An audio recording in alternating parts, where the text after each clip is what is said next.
Alright, yeah, welcome back to some more Magic Arena, and we're returning for another event video. A little bit late to the party on this one. Unfortunately, my internet was going out and in and out and in and out and in all day yesterday, so I was unable to basically finish a game of Magic the Gathering, so that kind of makes it difficult to make a video. But we're here now, and we're going to be playing the Mastermind event. So we've played this, I think, maybe twice on the channel. And my opinion of it is usually medium to not great. Mostly because I think the general style of the decks that have been built have been too kind of low powered leveled and not enough kind of synergy.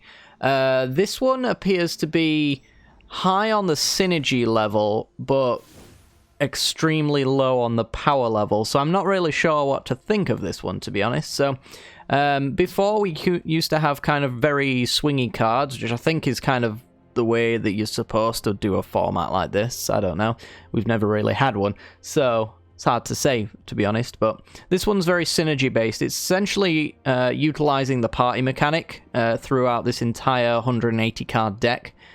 So what you want in your opening hand, if you can influence it, I guess, is a nice base of party mechanics. So you want a rogue, a cleric, a warrior, and a wizard. And from my experience as well, card advantage is key. So you want to be able to find a way to generate card advantage or maintain it anyway. So things like Moldavine Reclamation, drawing a card when your creatures die, means your opponent will run out of resources before you do. There's also party payoffs as well, so things like Spoils of Adventure. This is the card advantage and the synergy payoff of your dreams. It's a 6 mana, instant speed, cost reduced based on the party, so you can get this up to a 2 mana, gain 3 and draw 3, that kind of thing. Similar kind of situation for things like Zagras as well. And I should get into how this actual this event kind of works, because you may notice there aren't any lands.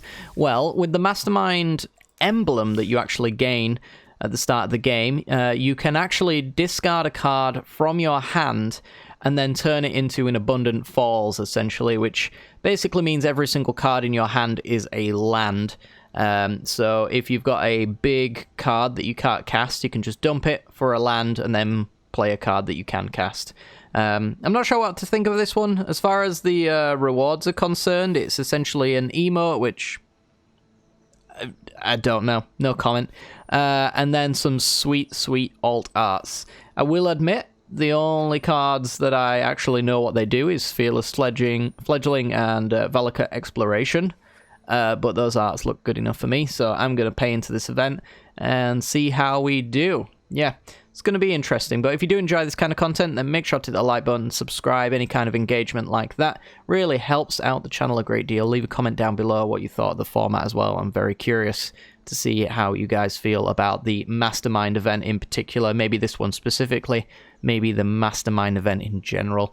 Very interested anyway. And without further ado, let's get into some gameplay. This video is brought to you by the generous support of our wonderful patrons and channel members that you see here. If you'd like to support the channel and get access to cool content like sneak peeks, bonus videos, polls on future content, or access to a personal deck critique from myself every month, then hit the join button down below, or check out the Patreon link in the description. With all that said, let's get into the gameplay.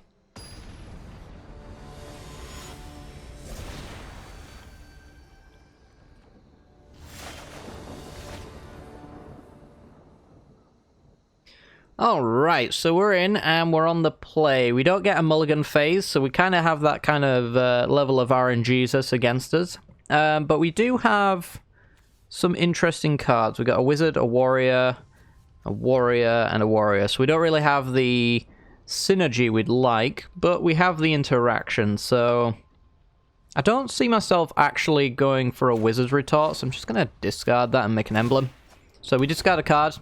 And we get an Abundant Falls, which adds 1 mana of any colour, so we can use that to cast the cards in our hand. We can only do that once per turn as well, so there is that. I don't believe there's any cards that have Graveyard Synergy, necessarily, so the cards I'm discarding don't necessarily matter.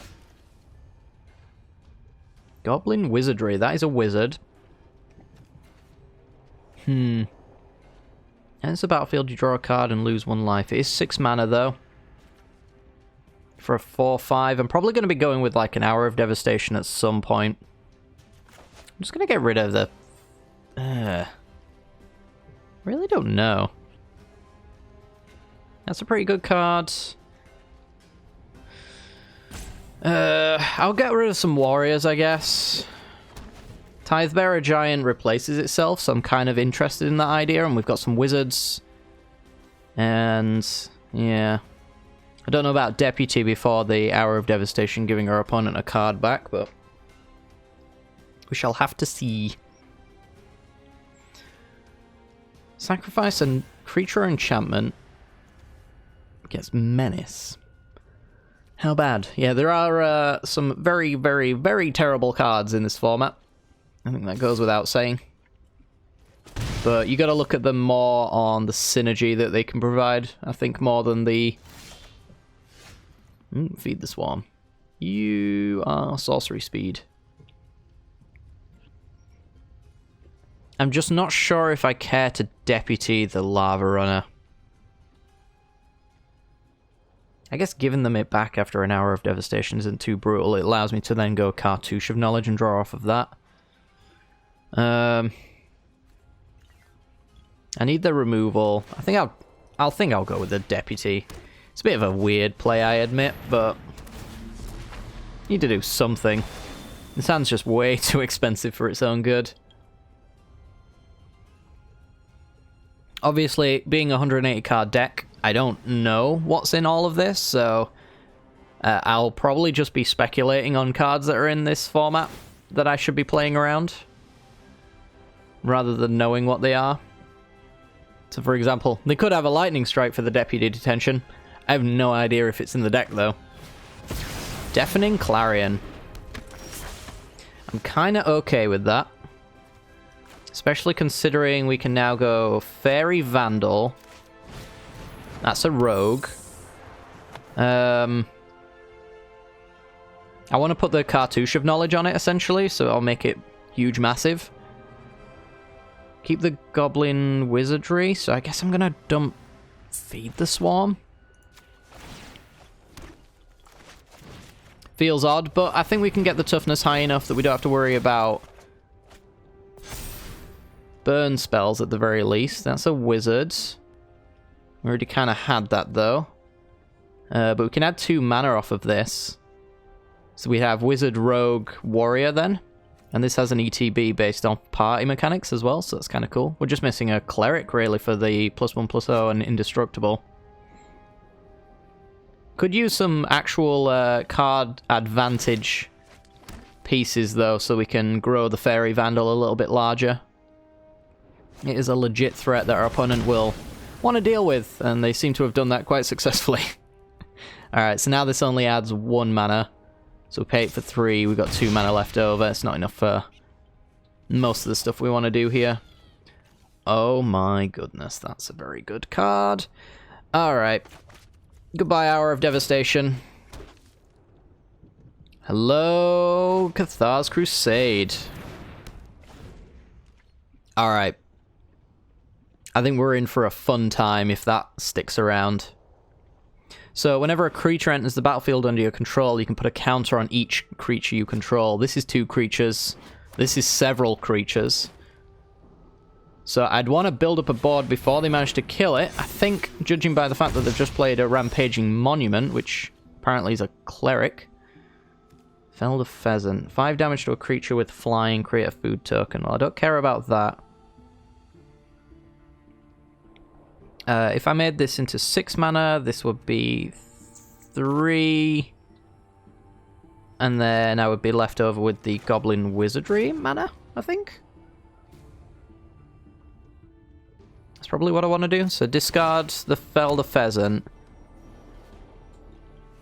Yeah, as long as this doesn't die to, like, shock in response, then I can full control this. Add the mana. And then Goblin Wizardry. Several Cathar's Crusade triggers. And now we've got a solid board. We've got wizards. We've got the warrior. And this is several triggers on the Cathars Crusade as well. So they're going to need like the Hour of Devastation that we've just dumped into our graveyard or something of that level. I'm not quite sure if there's any kind of hard board wipes in this format. 2 damage, okay.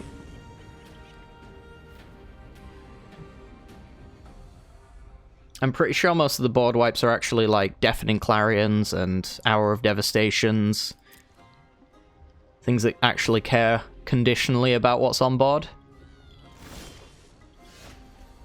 There's another wizard. Kind of struggling with the the wonderful wizarding world that we find ourselves in. I can play the Spellweaver Eternal, though, into the squad commander.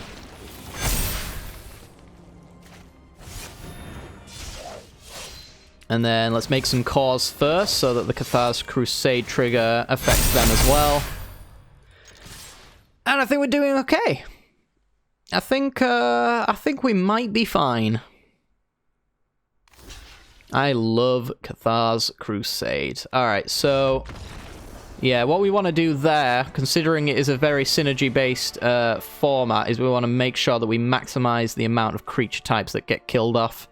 As it turns out, though. I mean, it's not really a problem for us, because we can get rid of the lot in the first place, but yeah, as long as you keep them off of kind of full party kind of stuff, I think you're in a pretty reasonable spot as far as the follow-up's concerned.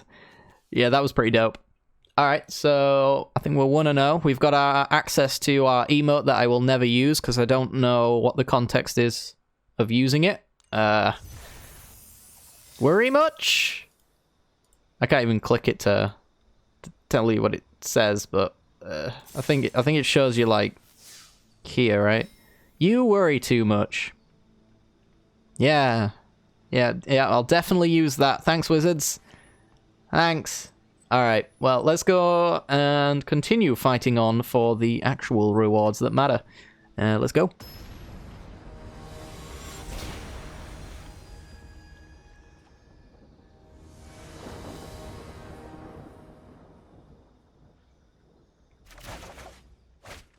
Okay.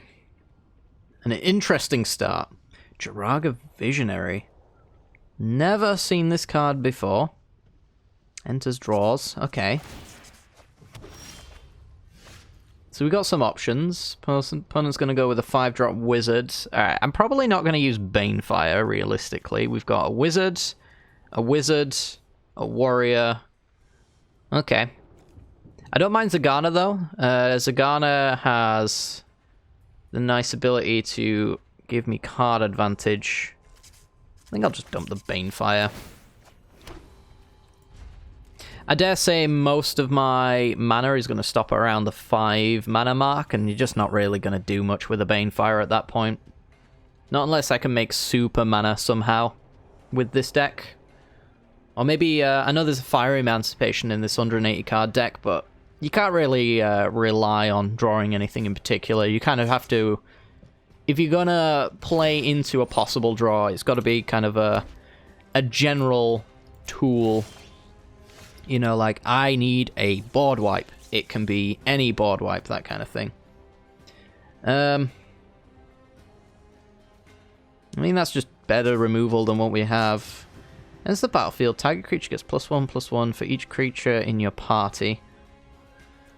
There's board wipe protection. I'm just going to get rid of Feat of Resistance, I guess. There's a counter, though.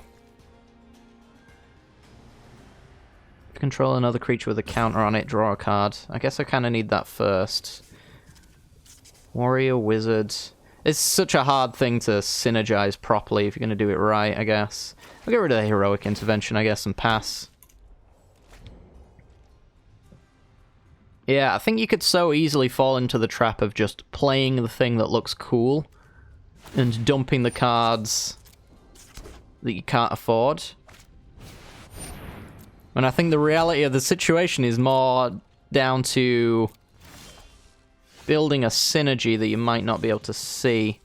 So that is 1/1 counter territory, which is kind of nice. I'm going to get rid of the shock now because they have the Glorious Anthem. This will never kill anything. Now, suppose I could just play the Cleric here. If I ever gain life, I get a counter on it, which means the Zagana will draw a card, and then I can maintain that level of card advantage. Also, giving it trample is a thing. Shadow's Verdict. Yeah, another conditional board wipe. Pretty decent one, actually.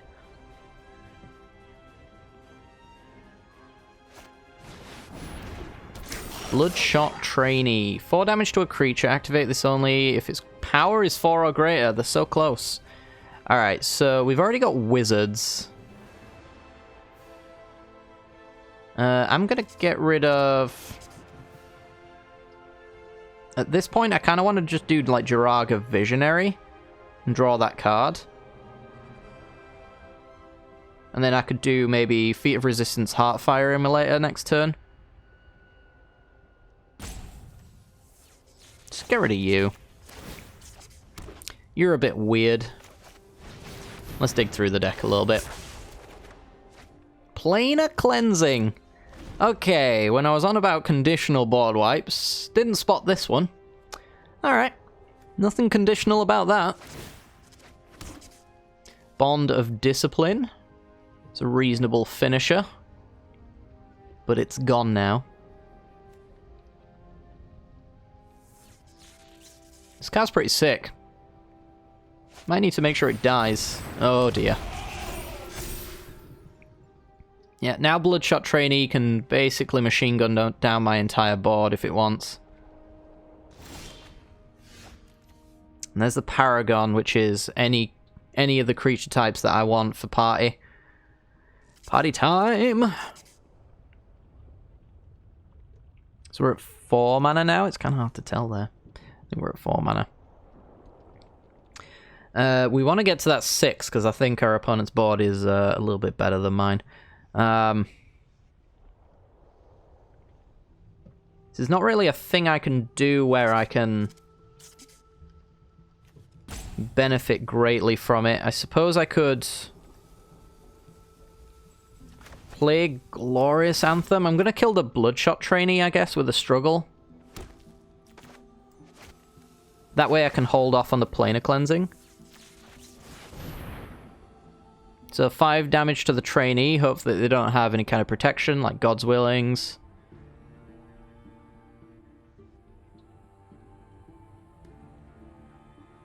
Or even pump spells as well. Can't wait until their turn, because otherwise they can untap and they can do this whenever they want, right? Gonna Village Rites in response. Okay. That's kind of an owie.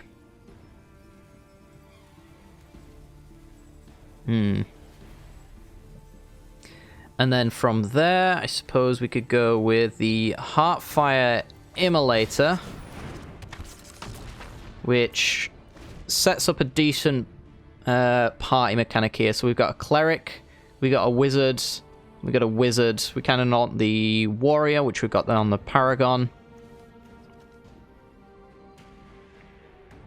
Can even kick this, actually. Pretty much guaranteed to hit anyway. Fell the Pheasant. 6 mana for our opponent. I just like the security we have of Planar Cleansing. I think it really just means that we get a reset button if our opponent ever kind of takes over. Which admittedly they're kind of doing.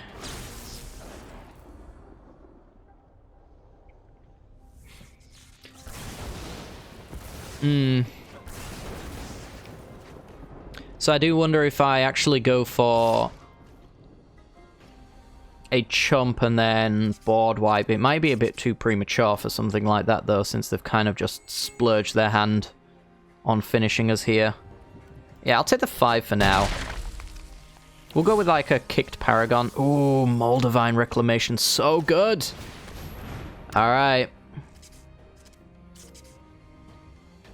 I don't think I want to dump any of these cards. Kind of like them all. Yeah, so now if my creature dies, it gets replaced and I gain some life. So I've stopped the Dualcaster Mage from attacking in, just I having a 3-2 here. And then I can chump block the Loxodon and replace the Visionary if I really want to. Or they can use a removal spell, and I will draw a card from it.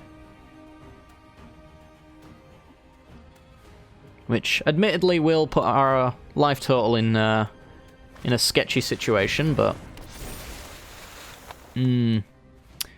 that's bad. 'Tis card advantage, I see. Okay, up to 4 mana, and Marauding Blight Priest. Whenever you gain life, each opponent loses 1 life. I will trade a Dualcaster Mage. So I may end up having to use the Plane of Cleansing anyway. Seagate Banneret. It's just a warrior for 1.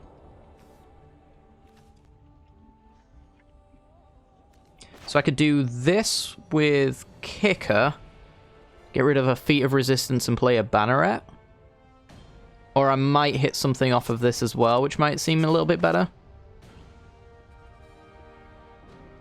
If I just blow up the board now, our opponent has 1 card and I have 5 and I win that way, right? But I do kind of have control over this board anyway. As it currently stands. So again, it's one of those situations where should I just maintain the current course, get rid of their card advantage,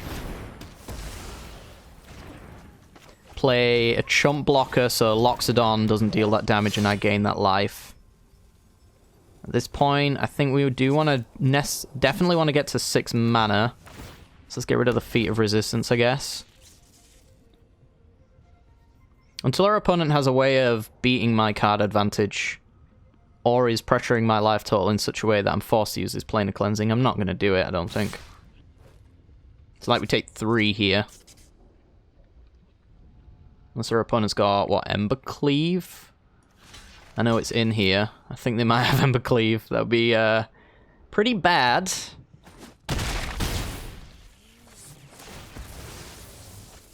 I've got something, which is quite spooky. What do you do? Ends the battlefield, deals damage to target opponent or planeswalker equal to the number of creatures you control.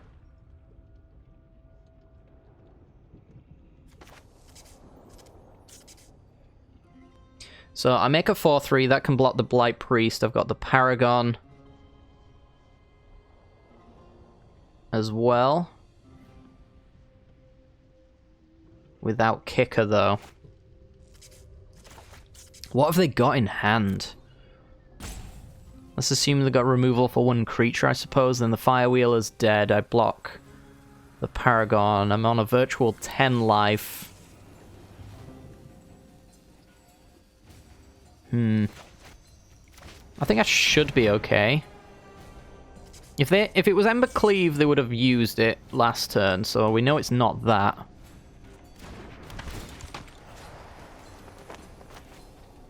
Doesn't really matter where we place this.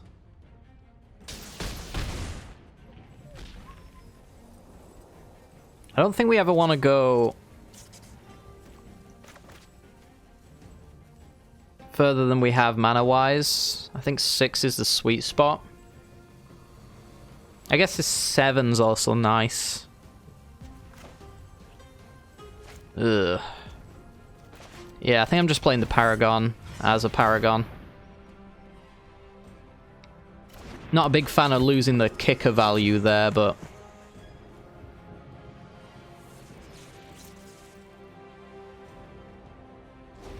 let's see what they've got. Blight Priest is trading with the Firewheeler. Paragon is chumping the Loxodon. Pack Beast, okay.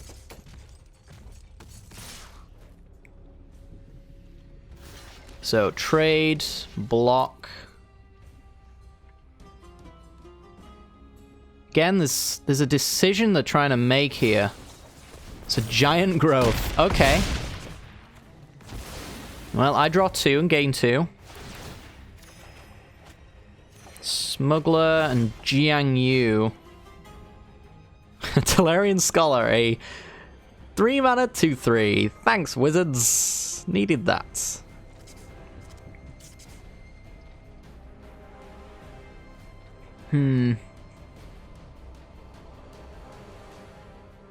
So 5 for the Scrounger. Doesn't leave me enough to kill the Pack Beast, which would be nice. I could do Jiang Yu. Or I could just do Smuggler. Smuggler Scholar seems fine. Keeps the Pack Beast back. Maybe I do actually want to go down another card. Yeah, I'll go down the Scrounger. I'll go to 7.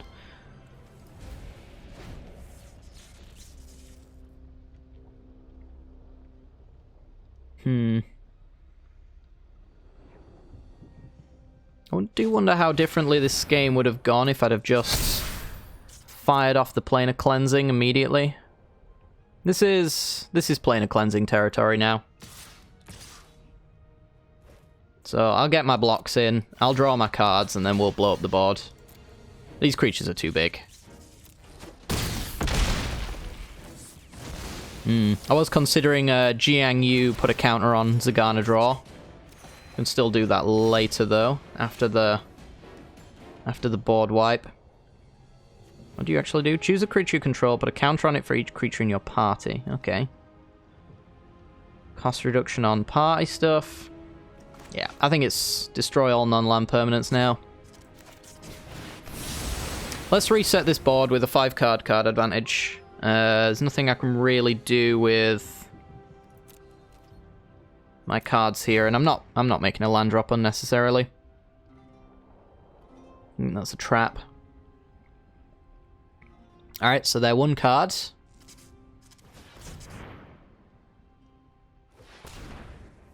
Cares about mana because they're floating it. There's no Niv Mizzet Reborn in here, is there?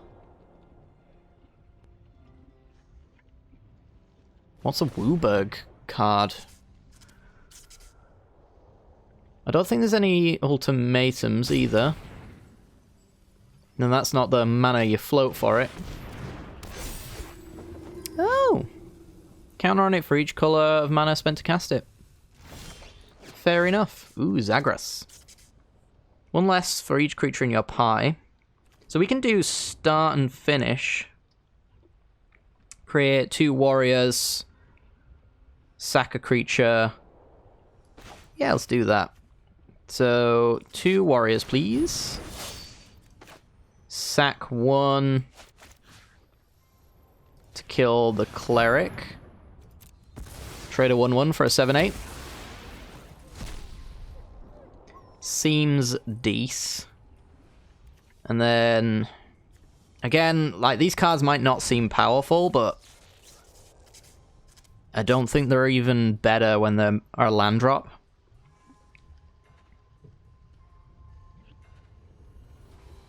So now we can do, like, Jiang Yu, put a counter on our 1/1, swing in with the Vigilance. It has a counter on it, so Zagana will draw a card because it enters as there is a creature with a counter on it. Opponent commits my token. Okay. Growing Rites of Itlamok. Now that's a card. We're just going Zagras, though.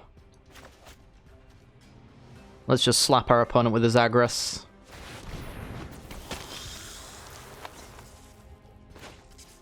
I'll put a counter on it as well, so that we can then go for the Zagana. It's been sat in our hand too long. We can get better value, obviously, but I suppose if our opponent's going to go Memory next turn, I should get rid of one of these cards as a land. I'm guessing that's their plan. Oh, you know what I could have done? I could have survived. Oh, that's a punt. Yeah, I put our opponent on equal card advantage, and I shouldn't have done that. Well, this is one of those times when Wizard's Retort's actually a good card, I suppose. We've got Divination as well. Yeah, that's a mega punt on my part. control. Okay. Foreboding Fruit. Okay, so we got all the card advantage we want. We want to keep open Wizard Retort at this point, because Zagreus is going to carry us. Putting the cartouche on it doesn't really change the math, though. We could do a 5-4 with haste. Yeah, let's do that. Okay, swing for 10. That sets up lethal. Our opponent might go for a big spell, and we've got the Wizard's Retort to back it up. We might still recover from the Mega Punt.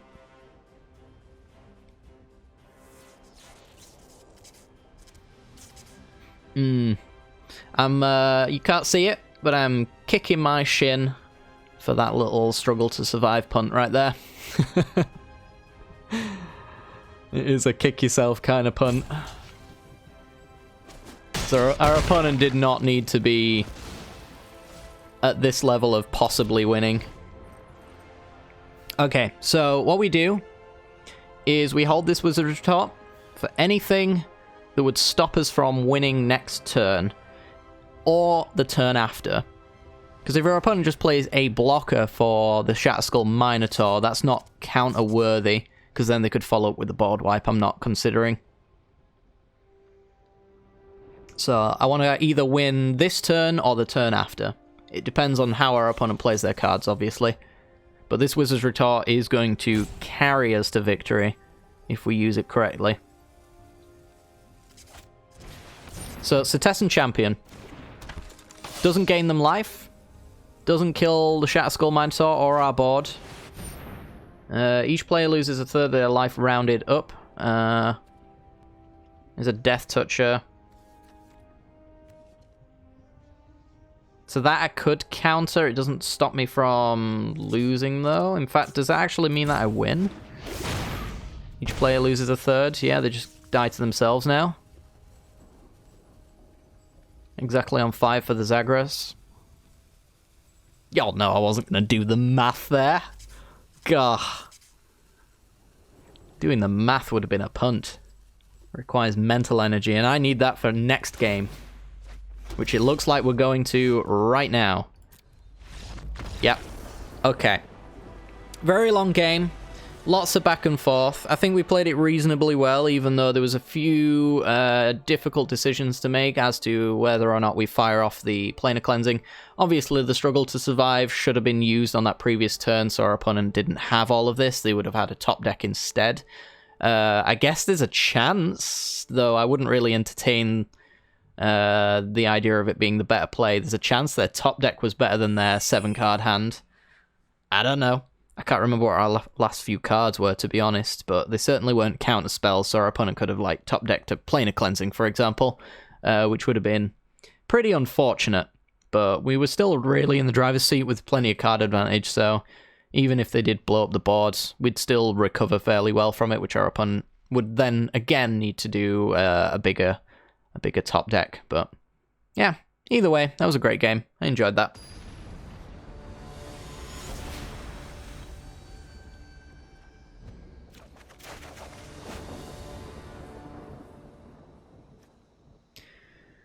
Alrighty then, let's have a look-see. We've got Imminent Doom, a card even I wouldn't dare build around. Good lord. Well, we have a 1, a 2, and a 3, and a 4. Not sure if that's a reason to use it, though, but I suppose we could give it a shot. There's another 2. So that's a warrior and a wizard. So let's get rid of like Zagana, because we have no counter synergy in this hand. There's our 1. We can still do a 2 next turn and not have to worry about not being able to use this. By the way, it's a 3-mana enchantment, enters with a Doom counter on it, and then you have to cast a spell with the same mana cost as you have Doom counters on it, and then it gets to essentially deal that much damage to an opponent, or any target really. And there's a 5. Okay, let's dump Pacifism because we're just going to kill everything. And then we'll go with Heartfire Immolator, because it gets the prowess trigger off the Imminent Doom. Yeah, so we're going to play Doom next turn. After that, we can Giant Growth a creature to get 1 damage wherever we want. And then we can play the Bug Catcher to do 2 damage wherever we want. Make our opponent sack a creature or an enchantment, 3 damage wherever we want.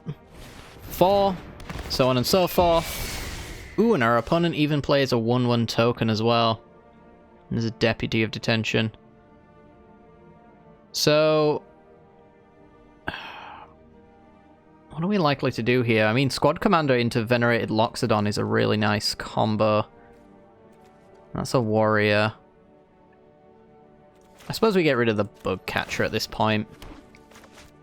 Play the Imminent Doom, make ourselves a 3/3, so they have to kind of double block here, which is still a 1/1 technically. +3/+3 until the end of the turn. We can actually just, like, do that to anything. It's only target creature, so I could give this +3/+3, and then the Doom trigger goes on the stack first and kills it, which is amusing. I don't think you'd want to take that kind of risk, though.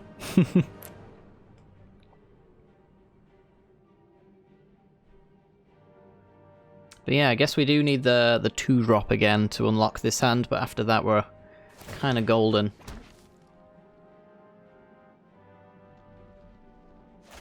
No rush, though. Tajuru Paragon. Okay. Definitely a card we want to get rid of. Divination. Alright, so let's swing. I doubt our opponent really blocks here, but we can give them the opportunity to. We get some extra value if they do. We can also play around burn spells to a certain extent as well. Perhaps we should have discarded so we could Farrakha's Libation? I don't know. Alright. Imminent Doom. 1 damage to the zombie. Opponent has Heroic Intervention. Oh no. Alright, well, we still get that trade-off with the Paragon anyway, so... Oh no, indestructible. Never mind. Silly. Let's get rid of the Libation. Let's Divination. Alright, we got a Dreadhorde Butcher. Wait. Hang on. Whenever you cast a spell with converting cost equal to the number of Doom counters, which we did, deals that much damage to any target. Oh, and then put a Doom counter. So because they fizzled the damage, I don't get my Doom counter. They didn't fizzle the damage though, because... Oh, no, didn't. Fizzled the damage to our opponent's creature, yep. Very silly. Alright, Spoils of Adventure, yep. Our opponent's doing very well. Much better than us. Pretty easy to argue that being the case. So they've got a full party. That's real bad. Exile all creatures and planeswalkers with 3 or less mana. Sorcery speed. Okay. Let's do that. So, I need to get rid of a card. I want this 2-drop, I want this 3-drop. I could get rid of a 4-drop. Whenever it deals combat damage to a player, draw a card. Oh, that's such a hard thing to deal with. I don't know. Let's get rid of the commander. See if we can get some free damage in. They know we're a tricksy individual, so maybe they want to just take the 2 here. Yeah. And then get punished. Seems good. Those are the kind of card advantage swings that we dream of. Alright, now we've got, like, Butcher into Deputy, although we do want a 1-drop off the top. Lovely. Honestly, I think that Imminent Doom was harming us more than helping us. So, you know. That's the thing.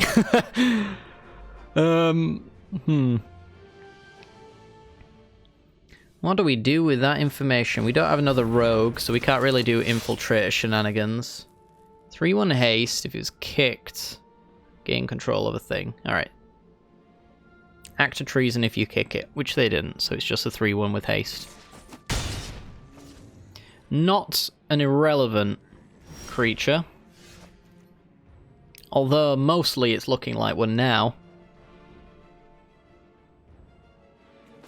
Let's do Dreadhorde Butcher.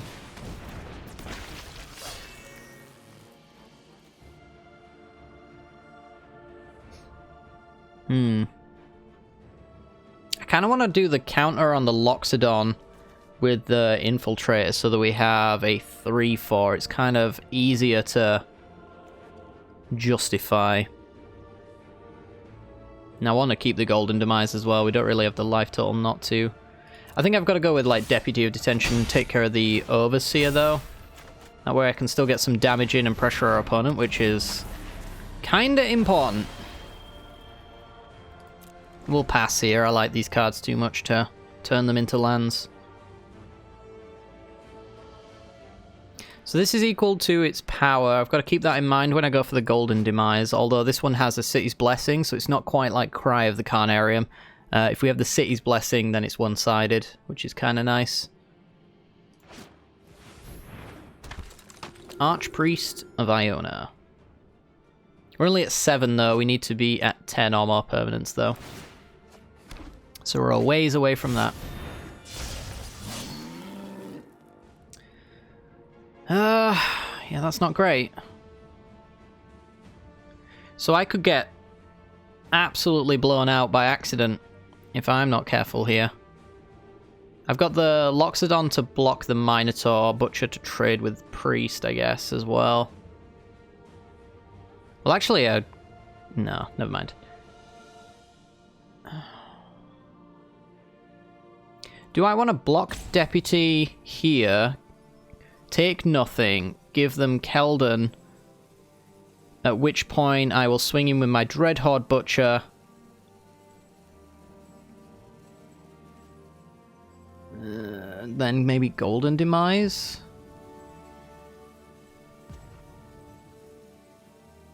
Tough call. I don't really want to be at 3 is what it is.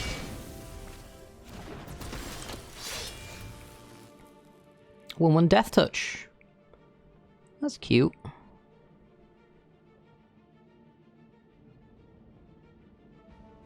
Alright, let's get swinging.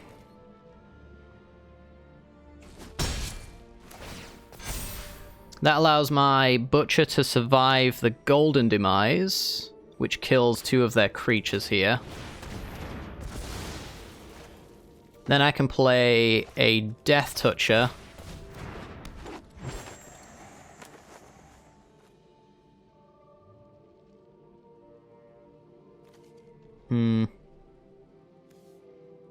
I want to play the Infiltrator. I think I'm playing to a better top deck. Happy to make this trade-off, though. There's a few things that could blow us out here if they had, like, Ember Cleave, for example. Cleric. Each time you gain life, opponent loses 1 life. So I want to play this because I can tap a rogue to give it unblockable, which will allow me to draw cards, which is tasty. After that, I suppose I could go Loxodon, right? I could turn this into a land. That's 2, 3, 4, 5 on the Convoke. The board state as it stands is not enough to kill me if they were to remove the Loxodon. I don't think there's a removal for Loxodon answer that also kills me other than something like Ember Cleave.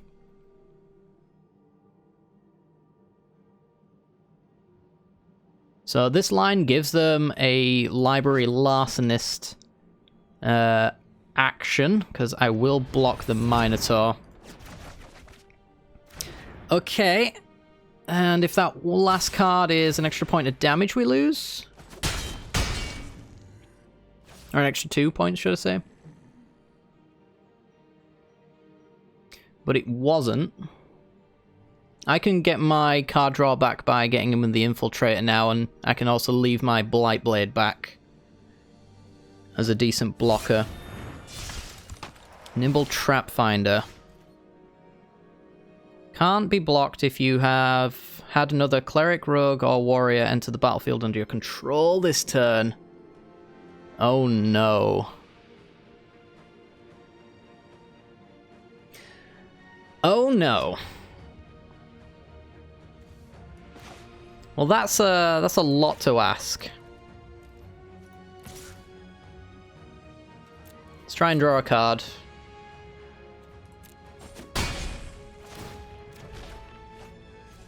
Anointed Chorister. Okay. Could play the Chorister. Champion is 2, 3, 4, 5. So I could play the Champion as well.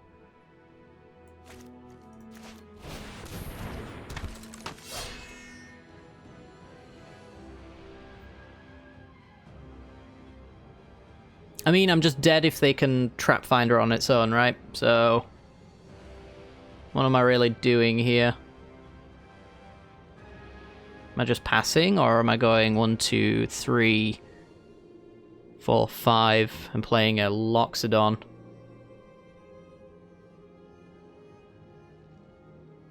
I'm just passing. Let's maximize blocks, I guess. So I really just didn't want to be on the low life total I find myself on for reasons like Nimble Trap Finder. Though this one, honestly, did not occur to me as a thing I should be playing around. Well, I think it was pretty much guaranteed they were going to have everything they needed there. I can't really block, so maybe I can hover some stuff. Pacifism, sure. They've already won. Yeah, so they were just wasting time. Fair enough. That was a close one. I think what went wrong there, most of all? I mean, we wiped their board like crazy. So I'm really not sure. Maybe there was just some blocks that I made that I shouldn't have. But we certainly stopped them from keeping their full party. They got all the party enabling kind of cards. And they did find a few party payoffs as well, which is what you want to do in this format. I guess I played too much into the Imminent Doom. I figured this would be the only format where this card is good, and I was proven wrong, so there is that. But yeah, I don't know. I like this format. It's pretty interesting. It's a lot more interesting than the last one. I remember being quite disappointed with the last one's style anyway. But Gnarlids follow. Yep. The context on that, let's find out. What does it do when I Gnarlids follow? Where mana flows, the Gnarlids follow. Okay, so context. How would I use this emote against our opponent? Well, I don't know if there's many playable Gnarlids. The mana flows. We've just left a rampy kind of format, so I'm never going to use it that way. The mana Yeah, what a great emote. A fantastic emote. Anyway, guys, if you did enjoy today's video, make sure to like, subscribe, leave a comment down below, all that jazz. And yeah, we'll be back with a little bit of Historic, I think, next. So stay tuned for that.